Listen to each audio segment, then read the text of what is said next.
Welcome back to the channel, guys. Gonna make this hopefully a short video, but I wanted to talk about my experiences daily driving this. I daily drove it from when I got it, well, after I put the first motor in, which was 2015. But yeah, I daily drove it for 3 years, which wasn't bad, not at all. I loved it. I drove it pretty much everywhere.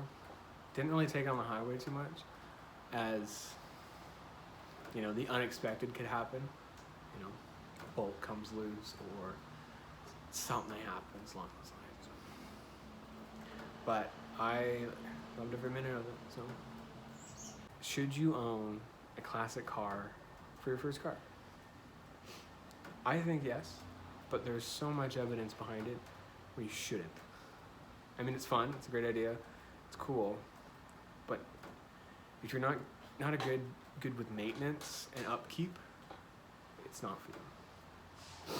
I've had my whole time driving this, I had 5 transmissions, 3 differentials, and I'm on my second motor.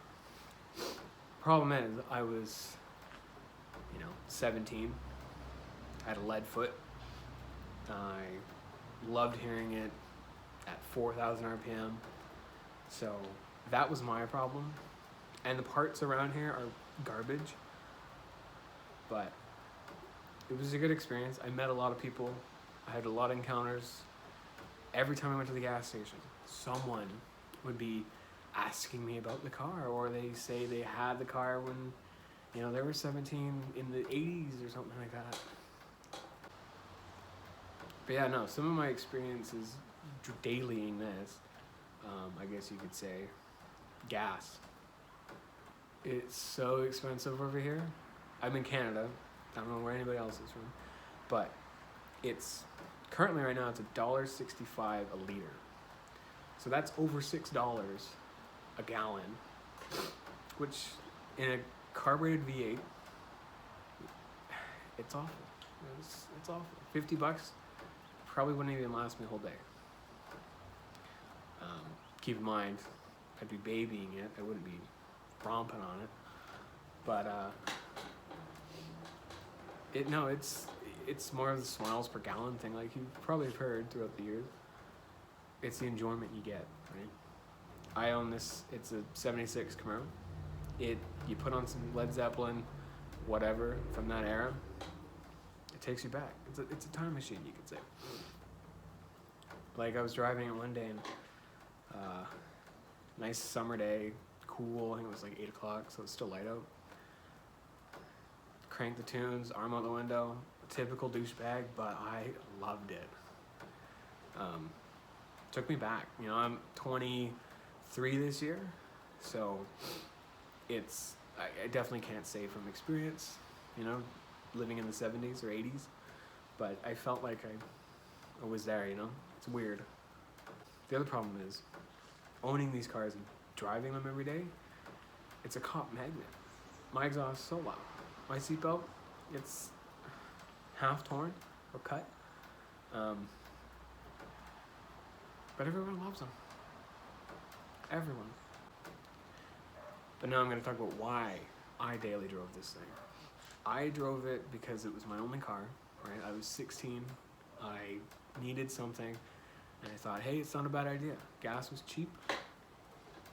I enjoyed it. I made lots of friends through it. I was known in the town I lived at before as the Camaro kid, or Camaro guy, whatever you want to word it. But everyone knew me because of this car. That's crazy. But it's hard to make friends owning a classic, unless you want to make friends with, 40 to 50-year-old guy, right? But yeah, no, I loved daily driving this thing. It was a hassle to maintain and keep tip-top shape. Enjoyable, fun. Don't listen to any old guy saying chicks will love it. Chicks fucking hate it. I had more compliments from dudes than girls, which is fine. Right? I didn't get this car to please people. I pleased myself. That was it. But yeah, if you're thinking about getting one for your first car and you're unsure, hopefully you've seen this video, but definitely do it. If you can keep the maintenance and the upkeep on it to standard, that's good. Like I said, with the maintenance, I've kind of let mine slip a bit. Just location-wise, I didn't have a garage, I didn't have proper tools or anything like that. So working on it was awful. But I hope in the coming years that I can work on it more and get it road legal and ready, which is not that far off. You guys will see the videos. I'll produce them out. But yeah, no, I could say daily driving this thing, 10 out of 10. Owning this car when I was 16, 15, 8 out of 10.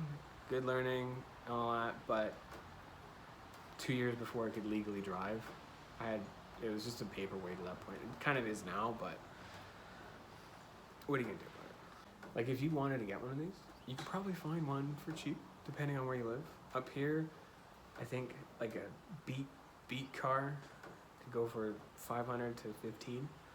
I got this for $400. No motor, no trans, just the diff.